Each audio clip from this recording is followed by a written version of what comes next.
তোমরা তো আমার আগের ভিডিওতে দেখেছো, আমরা গেছিলাম মঙ্গল পাণ্ডে পার্কে। সেখানে কিছুটা সময় কাটিয়ে দুজন মিলে এবার চলে এসেছি অন্নপূর্ণা মায়ের মন্দিরে। এখন আমরা রয়েছি অন্নপূর্ণা মায়ের মন্দিরে যাওয়ার পথে। তো এই মন্দিরটি গঙ্গার তীরে অবস্থিত, খুব সুন্দর একটা মন্দির। এই মন্দিরটা প্রতিষ্ঠা করেছিল রানী রাসমণির ছোট কন্যা জগদম্বা দেবী। আর দেখো, যেতে যেতে একটা হনুমান মন্দির দেখলাম, একটা কি সুন্দর মন্দির দেখো। অবশ্য ব্যারাকপুরে তো প্রচুর মন্দির আছে, যেহেতু গঙ্গার পাড়। খড়দা ও ব্যারাকপুরে গেলে সারাদিন তোমার কেটে যাবে শুধু মন্দির দর্শন করতে করতে। এত ভালো লাগে না, যতবার যাই ততবারই ভালো লাগে। আর দেখো, রাস্তাঘাটও বেশ সুন্দর, নিট অ্যান্ড ক্লিন, পরিষ্কার পরিচ্ছন্ন, কোনো যানজট নেই। তো দেখতে দেখতে আমরা পৌঁছে গেলাম অন্নপূর্ণা মায়ের মন্দিরের কাছে, এবং এখন মন্দিরে সন্ধ্যা আরতি চলছিল এই সময়। আর কি সুন্দর মন্দিরটা দেখো, লাইট জ্বলছে, এত ভালো লাগছিল, যেন মনে হচ্ছে একদম দক্ষিণেশ্বর মন্দিরেই চলে এসেছি। প্রচুর মানুষের ভিড় ছিল এই সময়। তবে জুতো কিন্তু এখানে বাইরে খুলে যেতে হবে, জুতো পরে ভেতরে যাওয়া যাবে না। একদম দক্ষিণেশ্বর মায়ের মন্দিরে আদলেই তৈরি।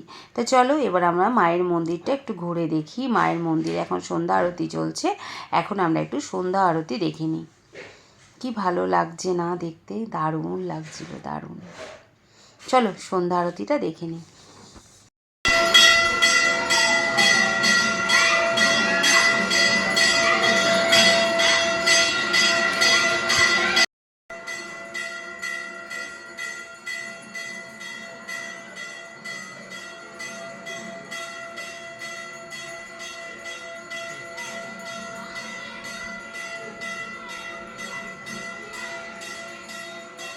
সময় এসেছি সেই সময় সন্ধ্যা আরতি চলছিল, তো দাঁড়িয়ে কিছুক্ষণ সন্ধ্যা আরতি দেখলাম।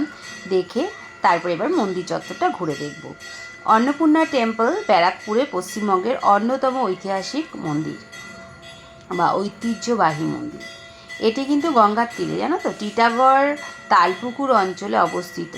এটি দেখতে অনেকটাই দক্ষিণেশ্বরে কালী মন্দিরের মতো। এই মন্দিরের প্রতিষ্ঠা কে করেছেন আগেই তো বলেছিলাম, রানী রাসমণির কনিষ্ঠ কন্যা জগদম্বা দেবী। তার স্বামী ছিলেন বিখ্যাত মথুরামোহন বিশ্বাস। এই মন্দিরটা নাকি প্রতিষ্ঠিত হয়েছিল 1875 সালে, আর উদ্বোধন হয়েছিল 12ই এপ্রিল, যেটা ছিল 30শে চৈত্র 1281 বঙ্গাব্দ, চৈত্র সংক্রান্তির দিন। উদ্বোধনের সময় স্বয়ং নাকি শ্রীরামকৃষ্ণ এখানে উপস্থিত ছিলেন বলে জানা যায়। একদম দেখো, পিলারগুলো দেখেছো কি সুন্দর, পুরো দক্ষিণেশ্বরের আদলেই তৈরি হয়েছে। আর কত মোটা মোটা পিলারগুলো, আর উপরে দেখো কড়িবরগাছ ছাদ, এত ভালো লাগছিল না। এই মন্দিরে আসলে তোমরা কি কি দেখতে পাবে? এই মন্দিরে আসলে তোমরা দেখতে পাবে একটি নবরত্ন শৈলীতে নির্মিত দক্ষিণেশ্বর মন্দিরের আদলে তৈরি রয়েছে। একই প্রাঙ্গণে রয়েছে শিব মন্দির, এদিকে 3টে ওইদিকে 3টে, 6টা শিব মন্দির রয়েছে। আরও অনেক ছোটোখাটো মন্দিরও রয়েছে এখানে। তাছাড়া এখানে দেখতে পাবে মা অন্নপূর্ণা অষ্টধাতুর মূর্তি, আর শিব ঠাকুর হচ্ছে রূপোর মূর্তিতে, মানে রূপো দিয়ে শিব ঠাকুরের মূর্তিটা তৈরি করা। তোমরা তো দেখতেই পেলে আরতির সময়, যদিও আমি ক্যামেরাটা অনেকটা দূর থেকে তুলছিলাম, জানি না তোমরা বুঝতে পেরেছো কি না। চলো আর একটু জেনে নেওয়া যাক, এই মন্দির গ্রীষ্মকালে কখন খোলে। খোলে সকাল 5টায় থেকে 5টা 30 থেকে দুপুর 1টা 30 পর্যন্ত খোলা থাকে। আর বিকেলে 4টে থেকে রাত 8টা পর্যন্ত এটা খোলা থাকে। সন্ধ্যা আরতি কিন্তু প্রত্যেক দিন সন্ধ্যে 7টাতেই হয়। তোমরা যদি এখানে সন্ধ্যা আরতি দেখতে চাও তাহলে বিকেলের দিকে যাবে, আর যদি তোমরা ভোগ পেতে চাও তাহলে অবশ্যই 9টার আগে তোমাদের কুপন কাটতে হবে। যে ওখানে বসে খাওয়া ভোগ হচ্ছে 150 টাকা, আর যদি পার্সেল আনো সেটা আমার হাজব্যান্ড বলে 175 টাকা। প্রত্যেক দিন মাকে অন্নভোগ দেওয়া হয় এখানে। সাধারণত দুপুরের আগে কুপন সংগ্রহ করতে, বললাম তো সকাল 9টার মধ্যে চলে আসবে। আর ভোগে কী কী থাকে জানো? আমার একদিন খাওয়ার ইচ্ছে আছে, সেই ভিডিও তোমাদের সামনে অবশ্যই তুলে ধরবো। তবে যেটা ওখান থেকে জানলাম যে এখানে ভোগে থাকে ভাত, ডাল, তরকারি, মিষ্টি, পায়েস ইত্যাদি, যেমন দক্ষিণেশ্বর মন্দিরে দেয় সেরকমই। বিশেষ উৎসবে নাকি ভোগের আয়োজন হয় আরও বড়। এরকম পাশে ছিল হনুমানজির মন্দির, সেটাও তুলে নিলাম।